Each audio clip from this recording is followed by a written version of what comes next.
Assalamualaikum warahmatullahi wabarakatuh. Perkenalkan, nama saya Rahmat Sukino Nasir dengan NIM 1944041003. Kali ini saya akan memberikan video tentang atau saya akan membahas tentang isu atau permasalahan gender yang terkait dengan gender yang terjadi di Indonesia.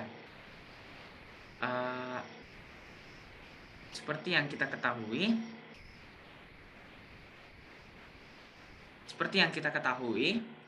banyak sekali kasus atau permasalahan yang terjadi di Indonesia yang berkaitan dengan gender. Namun sebelum itu, saya akan menjelaskan terlebih dahulu apa itu gender.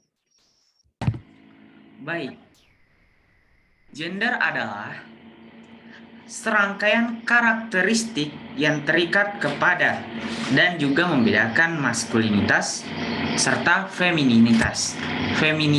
Oke, seperti itu ya. Karakteristik tersebut mencakup antara lain jenis kelamin dan hal-hal yang ditentukan berdasarkan jenis kelamin atau identitas gender.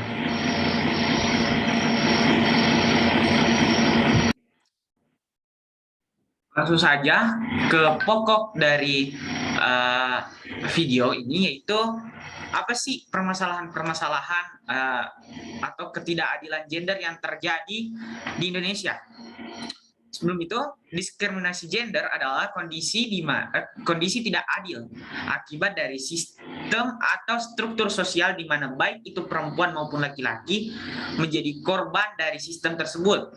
Berbagai pembeda peran dan kedudukan antara perempuan dan juga laki-laki secara langsung yang berupa perlakuan maupun sikap, dan yang tidak langsung berupa dampak satu peraturan perundang-undangan maupun kebijakan yang telah menimbulkan berbagai ketidakadilan yang telah berakar dalam sejarah, adat, norma ataupun dari berbagai struktur yang ada di masyarakat itu sendiri. Ketidakadilan gender juga terjadi karena adanya keyakinan dan pembenaran yang ditanamkan sepanjang peradaban manusia dalam berbagai bentuk, yang bukan hanya menimpa perempuan saja, tapi juga menimpa oleh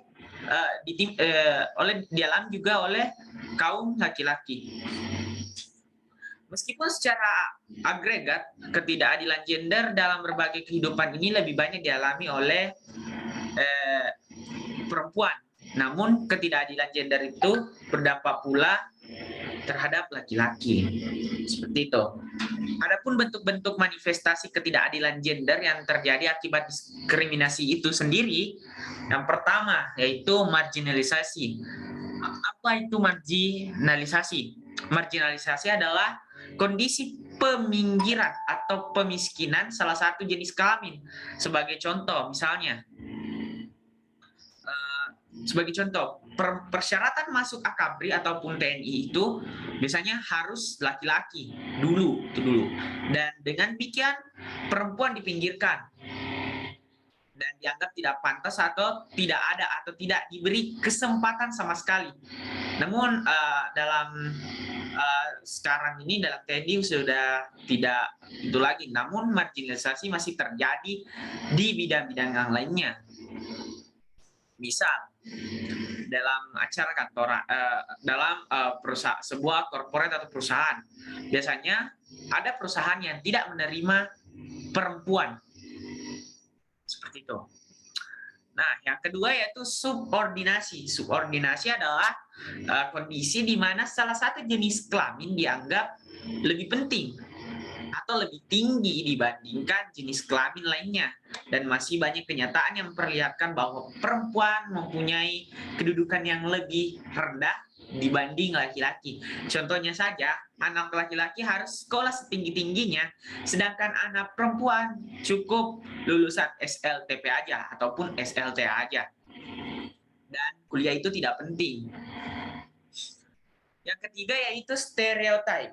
Stereotip ini adalah pelabelan atau cap yang diberikan oleh kelompok masyarakat ataupun masyarakat pada salah satu jenis kelamin.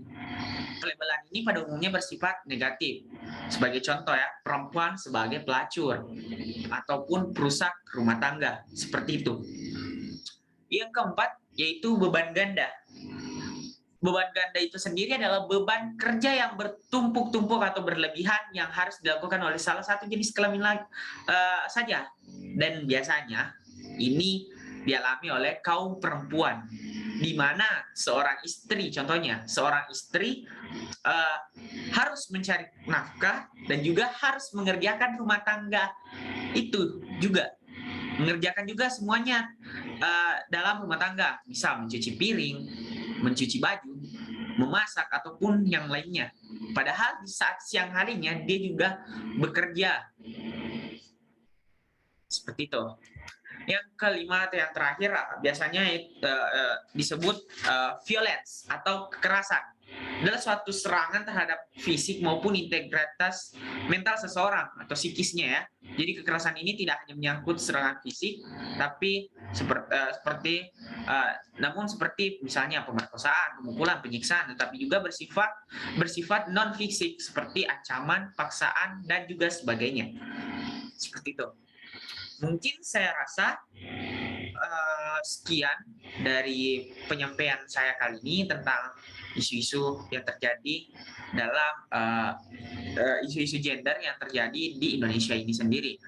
Dan pesan saya,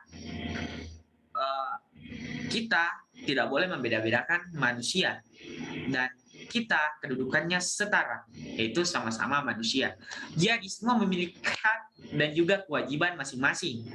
Maka dari itu, tetaplah saling menghormati dan juga tidak pandang bulu ataupun tidak memandang dari jenis kelamin. Wabillahi taufiq wal hidayah. Wassalamualaikum warahmatullahi wabarakatuh.